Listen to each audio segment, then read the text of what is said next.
From 1789 until 1947, our nation won some of its greatest military victories under the direction of a Secretary of War operating within a Department of War. Today, with this executive order, you will authorize the current Secretary of Defense and the current Department of Defense to once again embrace this great lineage and once again be named the Secretary of War and the Department of War.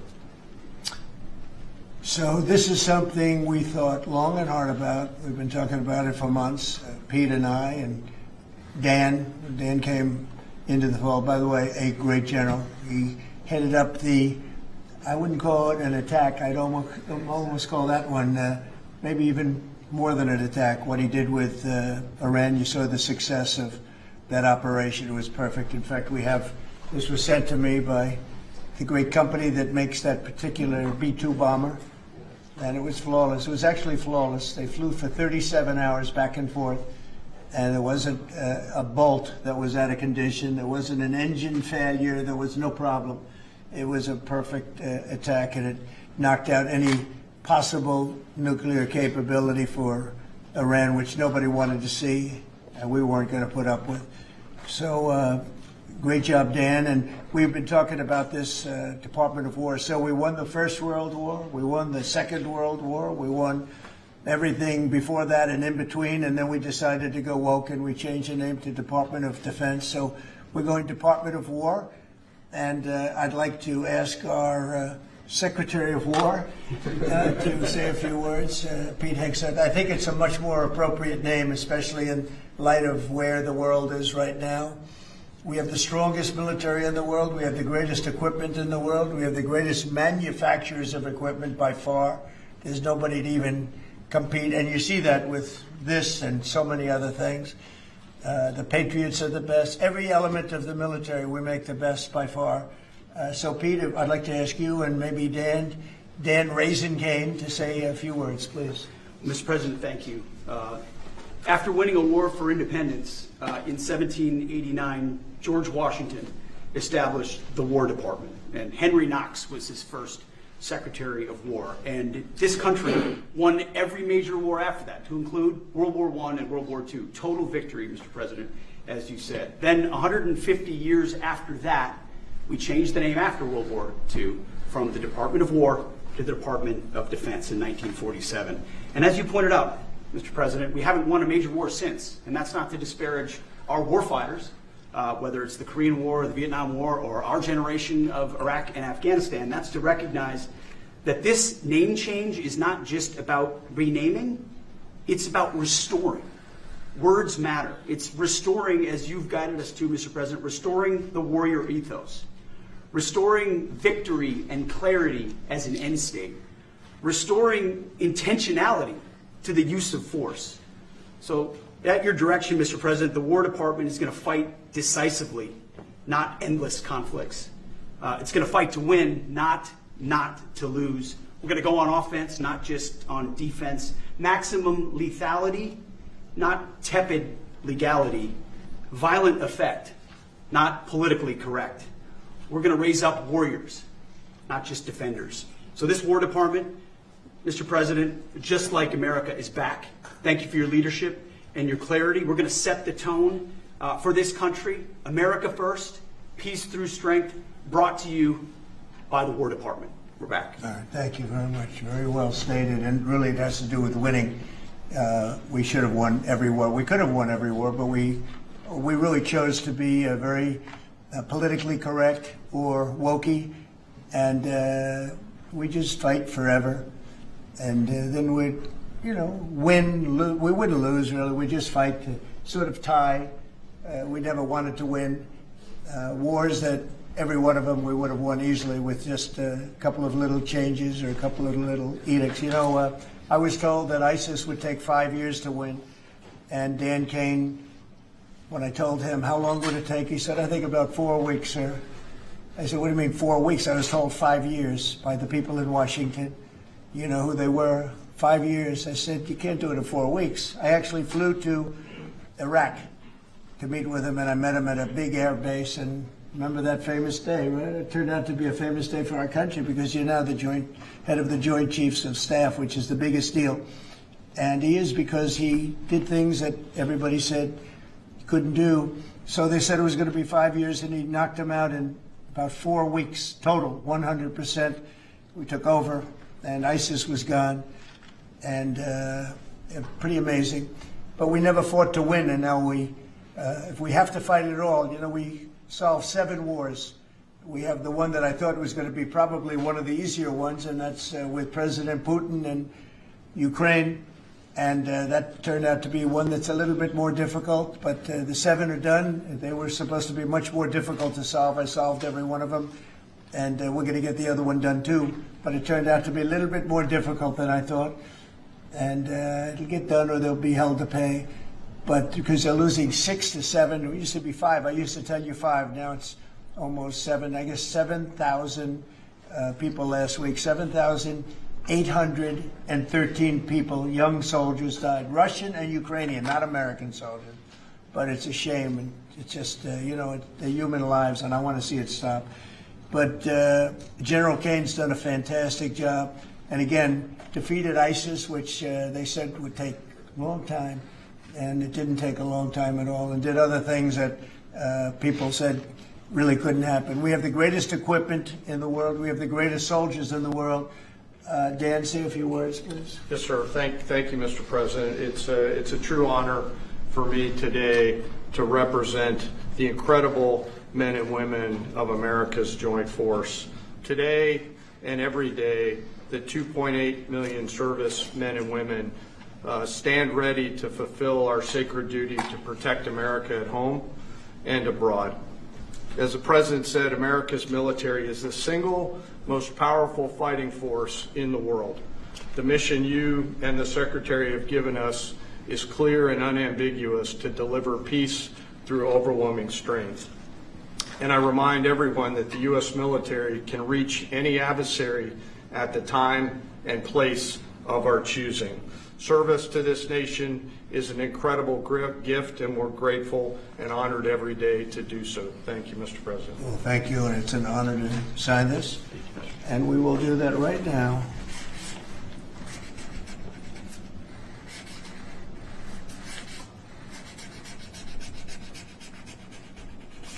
I think that's a big one, I'll be honest.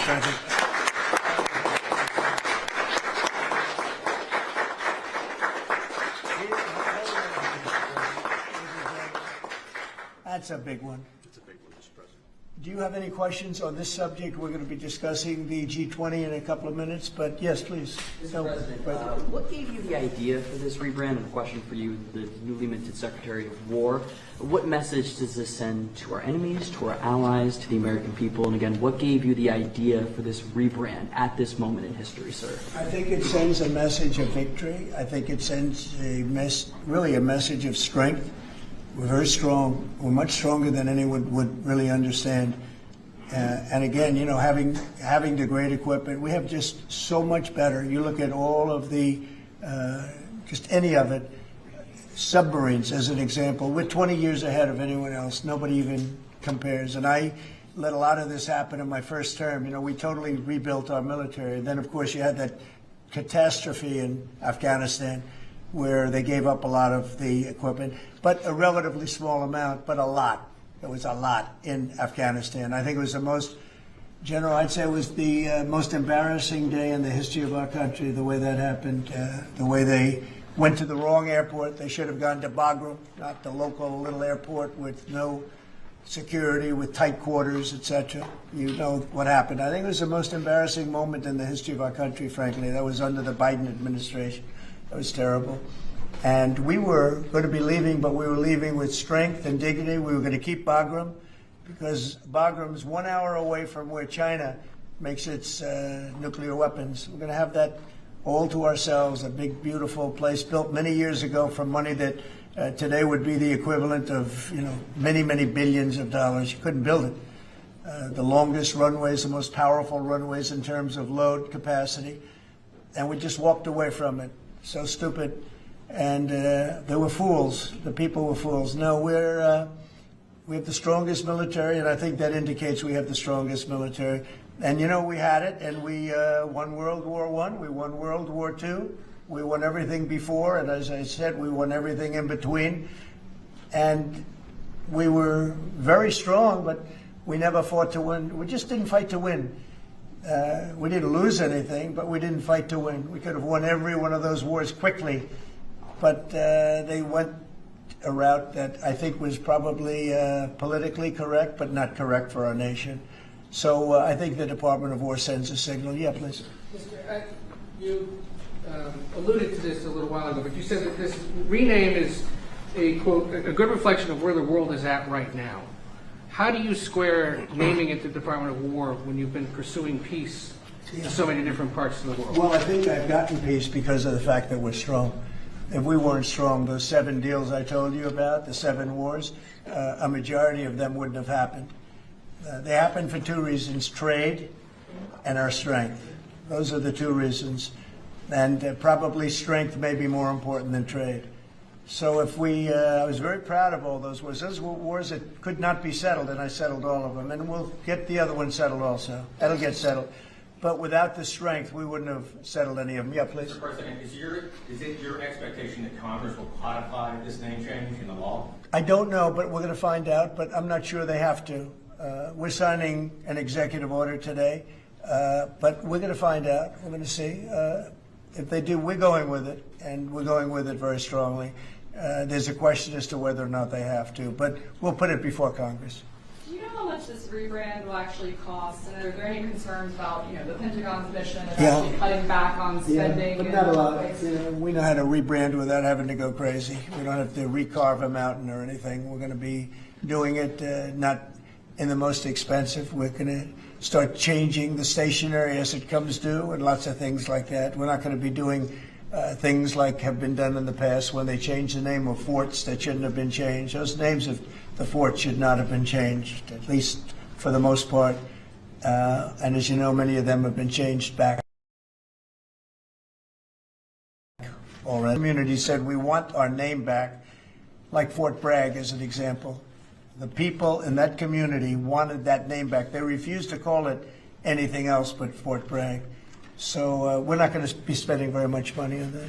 Yes, please. When you spoke with the Europeans and Zelensky earlier this week, did you preview this for them, and did you say what security guarantees they might be involved in? This has nothing to do with anybody but the United States of America, the people of America. This is who I talked to about changing a name. This is a very important change because it's an attitude, and we know how to win. We've been winning, and we're going to win like you've never seen. Wait till these factories start to open up that are being built all over the country. You're going to see things happen in this country that nobody expects. We have over $17 trillion in investment coming into the country. We never did anything even remotely close to that. No other country has either, by the way. So you're going to see things that are pretty amazing. But it's really about winning. And what about the security guarantees aspect of that with Ukraine, sir? Well, we'll work that out. We'll help them. Look, we want to save a lot of lives, so we'll do something with that. I think people expect that. We'll help them. Europe will be first in by far, and they want to be first, and they want to see it end. Europe wants to see it end, and it'll end. It'll end all of a sudden. It's going to come together. You watch. Yeah, did you want something? Right there. Yeah, behind you, please. Yes. Yes, sir. You haven't been shy about taking bold, decisive, offensive action to protect American values. Strikes in Iran, strikes this past Tuesday on the positively IP'd trend to Iraq with narco-terrorists. Is that going to be a critical function of the Department of War? It depends on the individual instance. We don't want drugs coming in from Venezuela or anybody else or any place else, and we'll be tough on that. We don't want human trafficking. We don't want to see people coming in where they open their prisons from all over the world and they dump their prisoners into our country, which is what they did in the Biden administration, where they took insane asylums and places that held people that were seriously mentally ill, mentally incompetent, mentally dangerous, and they dumped those people into our country, and we're trying to get them out now. What they've done, what the Democrats and Biden have done to this country will go down in infamy. What they have done to our country, and especially that, they created the worst inflation we've ever had. That's nothing compared to what they did with the people in our country right now, and we're getting them out. And it's not easy when you have the liberal judges destroying our country, but we've won them all. We've won it all. Ultimately, won it all. Hard process. It should be easier. We know who it is. We know exactly who we're looking for. We had 11,000 murderers dropped into our country. We've gotten a lot of them out. Or in some cases, they're so dangerous, we were afraid to get them out because they'd come back in. But for the last 120 days, 0 people came in. Can you imagine? This is me speaking, but these are figures developed by, they say, a pretty liberal group of people. They admit that 0 people came into our country. Think of that. A year ago, it was millions of people were coming in. Millions. They were coming in. You could look at them and you could say, big trouble. And that's what we have in our country. But we're getting them out, and despite that, we're doing really well. Yeah, please, Brian. Comment on recruitment levels across the military. Yeah. Well, the recruitment's the most exciting thing. So when I was campaigning for the office, numbers were coming out that the recruitment numbers, generally, you could speak to it better than anybody, the recruitment into the military, all branches of the military, and police and firemen and everything else. Anything having to do with like a public service, the numbers were horrible, record-setting bad. And now they're record-setting good. We're setting every record every month for recruitment. We're packed in the Army, Navy, Air Force, Marines, Coast Guard. My beautiful I love Space Command. I love Space. I see Space Command, but Space Force has been. We've got a waiting list of people wanting to go in. A year ago, especially a year and a half ago, you know, when I took the lead in the polls, which was very early, it really helped with the recruiting. And when I won from November 5th on, it's been amazing. And over the last 4 or 5 months, we're just packed. It was very hard to get police officers. Now the departments are loaded up. Everyone wants to be a policeman or woman. So it's been a great thing. General, do you want to talk about that? Sure. As you said, serving our nation is an incredible gift that we give, and the reward on that gift pays back exponentially year over year. And I think the young people of America are seeing the importance of service, and whether it's in any of our armed services or in local police, fire, or rescue, service is an important thing that I personally encourage, and I know everyone else in government service sees that same reward. And Pete, on recruitment? I was down at Fort Benning, the newly properly renamed Fort Benning, yesterday, watching Army basic training, and they're so full they can't barely handle the throughput. It is truly historic across all the services, as you said. It's been a surge into the, I was going to say the Defense Department, but I will say the War Department, and that you might almost call it a vibe shift. An attitude shift, a feeling that the country is back, that service is back. And there were military families last year, Mr. President, that said, I don't know if I can recommend, I mean, I wrote a book on this. I don't know if I can recommend service to my son or daughter, given what's been done to our military. You heard it over and over and over again. And I hear from those same military families right now, sir, and they're saying, I recommend to my kids that they go into this department, this Pentagon, under this commander-in-chief, who they know you'll have their back, and they want to serve. So it is historic, and it's the biggest reflection of how motivated Americans are by your leadership, sir. You know, really, it's nothing more than spirit, love for the country. I guess the esprit de corps, as they say, you have more of that than we've had maybe ever, frankly. But to see it turn over a period of less than a year, I would say, but to see it turn, nobody wanted to go into the military. Now everybody wants to go into the military. Jennifer, you wanted? Yeah, there's some new reporting on North Korea and this Navy SEAL incident in 2019. Can you say if the administration has engaged with North Korea on that incident since it happened recently? Yeah. And then can you share some? I don't know anything about it, no. I'd have to, I could look, but I know nothing about Can you it. confirm that it happened? I don't know anything about it. I'm hearing it now for the first time. Okay, great. And then on the Hyundai incident in Georgia with the arrest of some workers, construction workers at the plant, have you heard any feedback from Hyundai? I just heard about that a little while before the news conference, and I would say that they were illegal aliens, and ICE was just doing its job. But I know nothing about the instance. It happened a little while ago. Okay? There has been some pushback pushback on that, though, from South Korea already, and of course, they pledged to invest $150 billion in the U.S. This year, last week. Are you concerned? Well, and they have the right to sell cars and things in our country. It's not like a one-sided deal. Are you concerned at all about your immigration agenda potentially clashing with these economic goals? Well, we want to get along with other countries, and we want to have a great, stable workforce. And we had, as I understand it, a lot of illegal aliens, some not the best of people, but we had a lot of illegal aliens working there. So, look, they're doing their job. That's what they have to do. These are people that came through with Biden. They came through illegally. They came into our country, so we have to do our job. Mr. President, the now Department of War has been involved in the crime cleanup in D.C. You tasked Congress with proposing and passing a crime bill. What are some things that you would really like to see codified in that crime bill? Well, I think one of the things is the cashless bail. It's killing it. When that came out, the first time, that's when you saw the real big crime start to happen. Cashless bail, what a disaster that is. You murder somebody, you don't have to put up bail, and you go out in the street and you murder somebody else. That's what's happened. It happens so often.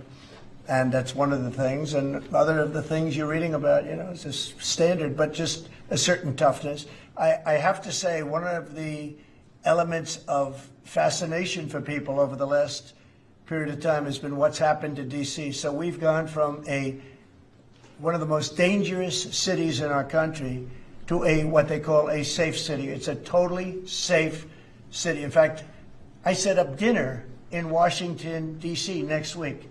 I wouldn't have done that, to be honest. I would have had an obligation not to do it before I came into office, or even at the very beginning when things were so corrupt and so dangerous out on the streets. So Washington, D.C. has had virtually no crime. We even have a mayor that's admitting to it, and she's a, liberal Democrat, in all fairness. She's a person that hasn't gotten exactly along with Republicans over the years. And she said she's never seen anything like it. So Washington, D.C. is a totally safe city. We have virtually no crime. It's gone from the most unsafe city in the United States, almost, just about, to one of the safest cities, maybe the safest city in the United States. That's a tremendous compliment to our military, what we did. The National Guard's done a fantastic job. Yeah, please. Mr. President, can I ask about Florida real quick? Florida House Speaker Daniel Perez was at the White House yesterday as part of a leadership summit. Yes. And we understand you met with him separately. Mr. President, what did you talk about? And also, did you explore him running for Florida Attorney General? I didn't. We didn't talk about that, but he's done a fantastic job. He's respected all over the country, really. He's a leader, and he's done just a fantastic job. We didn't discuss anything having to do with his future. I'm sure he'd be very good at that. My second question, Alligator Alcatraz, sticking with Florida, a major ruling appeals court blocked the federal judge in order to close it and it can remain open for now. Your reaction? I think they've done a fantastic job in building it, the governor and everybody else that's been involved. It's an incredible facility. It's housing people for usually a very short period of time before they get brought back to their countries. As you know, we focus on criminals before we focus on anybody else, and we're taking thousands and thousands of criminals out every month out of our country, some of them murderers. And I think Florida's done a great job by building it, and whether it's Alligator Alcatraz or anything else you want to call it, I was there. I visited with the governor, with other people. I guess Nikki was there. Tom Homan's been there a lot. A lot of people have been there. It's an amazing facility for what it is. It's not a hotel. It's not supposed to be a hotel, but they've done a great job with it. And I'm very happy with the judge's decision.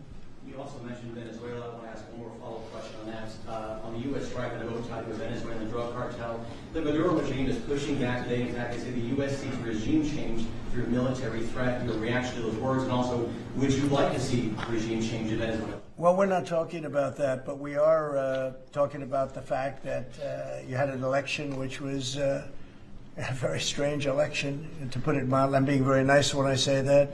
I can only say that billions of dollars of drugs are pouring into our country from Venezuela.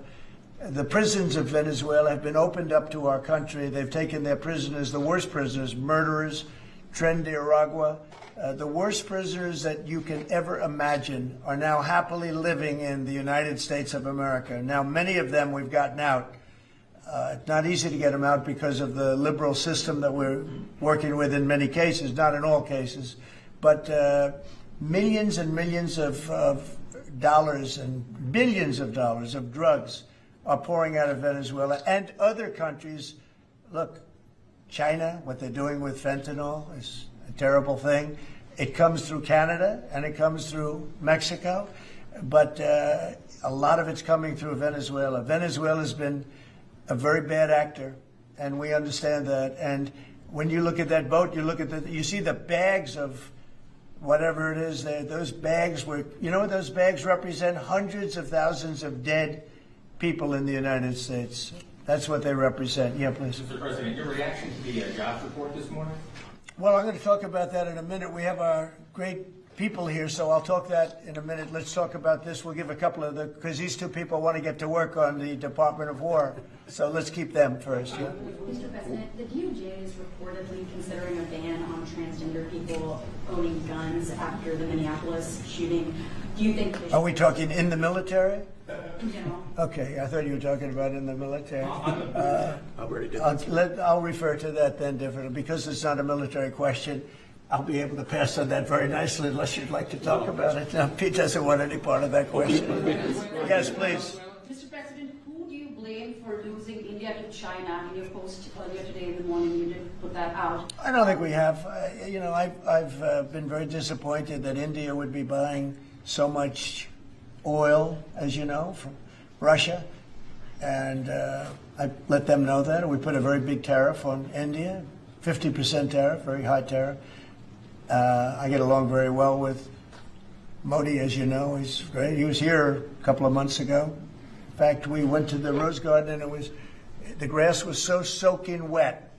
It was such a terrible place to have a news conference. I said, well, let's use a beautiful white stone emblematic of the White House, okay? And it's been very well received. But we had a news conference on the grass. That was my last news conference I had on the grass because everybody sunk in. You probably sunk in. Every reporter out there, they ruined their shoes. We made that change. It's been a really well-received change. Yeah, please go ahead. On Venezuela, you've sent F-35s down to Puerto Rico. You've sent naval vessels into the Caribbean. You're concerned about drugs being illegally sent into the United States. How do you describe this buildup, this situation? Well, I just think it's strong. We're strong on drugs. We don't want drugs killing our people. I believe we lost 300,000. You know, they always say 95, 100,000. I believe they've been saying that for 20 years. I believe we lost 300,000 people last year. I know families that lost their son. Those families will never be the same. I know a family lost a daughter, a beautiful daughter. In fact, it was like she took something that she thought was like a minor deal, and it turned out to be riddled out with fentanyl, the size of the head of a pin, and you're dead. And no, we're stopping the drugs. We're going to save a lot of people. Look, whether it's 100,000, but it's not. It's 350,000 people died last year from drugs. And we're not going to let that happen to this country. Think of that. Think if you're in a war and you lose 300,000. We'll lose 600,000 in the pretty much between Gettysburg and all of that, the Civil War, we lost, 600,000. So we're losing half of that every year to drugs. We're not going to do it. We're not going to allow it to happen. You think of the wars. If we lost 600,000 people in a war, but we lose that every 2 years, more than that. So it's 300 to 350,000 people. And when I see boats coming in, like loaded up the other day with all sorts of drugs, probably fentanyl mostly, but all sorts of drugs, and we're going to take them out. And if people want to have fun going on the high seas or the low seas, they're going to be in trouble. I will tell you, boat traffic is substantially down in the area that happened. And they called it the runway. It's a runway to the United States. And boat traffic is very substantially down on the runway. You can imagine why. I think anybody that saw that is going to say, I'll take a pass. I don't even know about fishermen. They may say, I'm not getting on the boat. I'm not going to take a chance. What happens if Venezuela flies jets over U.S. naval vessels again? Well, I would say they're going to be in trouble. We'll let them know about that. We heard that happen, but it wasn't really over. not like they described. But I would say, General, if they do that, you have a choice of doing anything you want, okay? If they fly in a dangerous position, I would say that you can, you or your captains can make the decision as to what they want to do, all right? Sure. How close did they get? We have one more. You said they didn't go over. Say it? How close did they get? You said the planes didn't. Well, I don't want to talk about that, but if they do put us in a dangerous position, they'll be shot down. Thank you very much, everybody. So we're going to now cover the G20, and I'm going to let these people go back to the Department of War and figure out how to maintain peace. Okay? Thank you, Mr. Thank you very much. Thank you. Congratulations, General. Thank you very much. Appreciate it. Great job.